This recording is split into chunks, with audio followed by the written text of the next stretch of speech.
सावन की एक गहरी गरजती रात थी। बादल फट रहे थे, बिजली लहरा रही थी।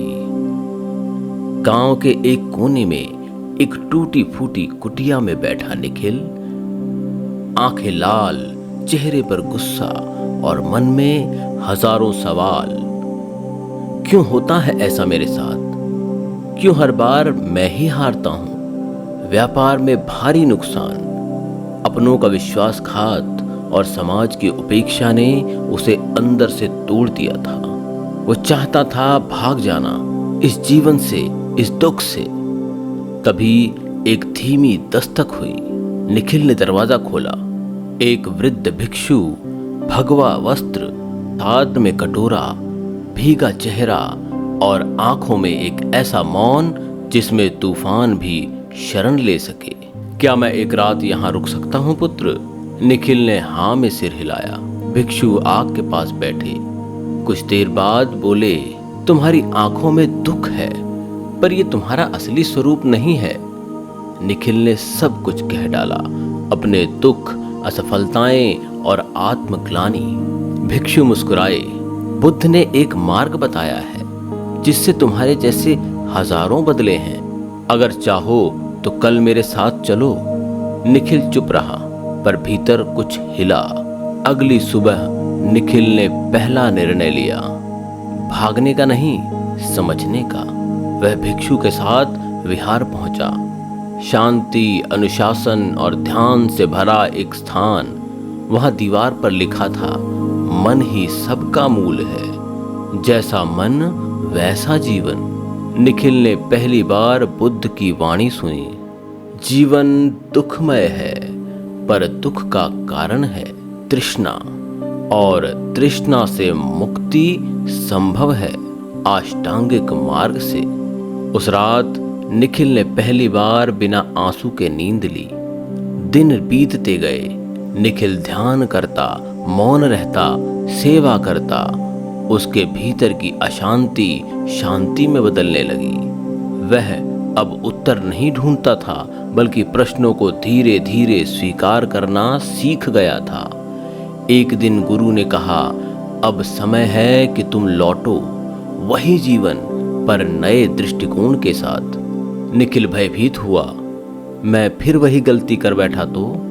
गुरु मुस्कुराए, इस बार तुम गलती नहीं, अवसर देखोगे, और यदि गलती भी हो तो उसे पहचान लोगे। यही बुद्ध की शिक्षा है। निखिल अपने गांव लौटा। अब उसकी चाल में हड़बड़ाहट नहीं, ठहराव था। उसके बोलों में आक्रोश नहीं, करुणा थी। पहले जिन लोगों ने उसे अपमानित किया था, अब वही लोग उसके पास सलाह लेने आते थे। निखिल ने बच्चों को ध्यान सिखाया, युवाओं को संयम और बड़ों को सहानुभूति। लोग कहते, ये वही निखिल है, और उत्तर में निखिल सिर्फ मुस्कुराता। एक शाम एक किशोर लड़का निखिल के पास आया। उसकी आंखों में वही जलन थी जो कभी निखिल की आंखों में थी। क्या जीवन में सच्चा सुख होता है? लड़के ने पूछा। निखिल ने चुपचाप सामने रखा दीपक उठाया, फिर पास रखा दूसरा दीपक जलाया, उसी लौ से। निखिल बोला, देखो, जैसे इस दीपक से दूसरा दीपक जला, वैसे ही बुद्ध के ज्ञान से मेरा जीवन प्रकाशित हो गया, और अब मैं तुम्हें यही दे रहा हूं। सच्चा सुख बाहर नहीं, भीतर है। जब तुम अपने भीतर का दीपक जलाओगे तो कोई अंधेरा तुम्हें छू नहीं पाएगा। निखिल की कहानी वास्तव में हम सब की कहानी है।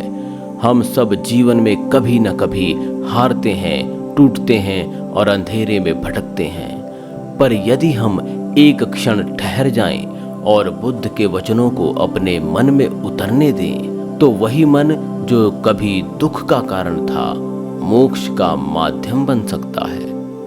अपदीपो भव, स्वयं अपना दीपक बनो। बुद्ध ने किसी चमत्कार की शिक्षा नहीं दी। उन्होंने केवल ये सिखाया कि सच देखो, स्वीकार करो और धीरे धीरे बदलो।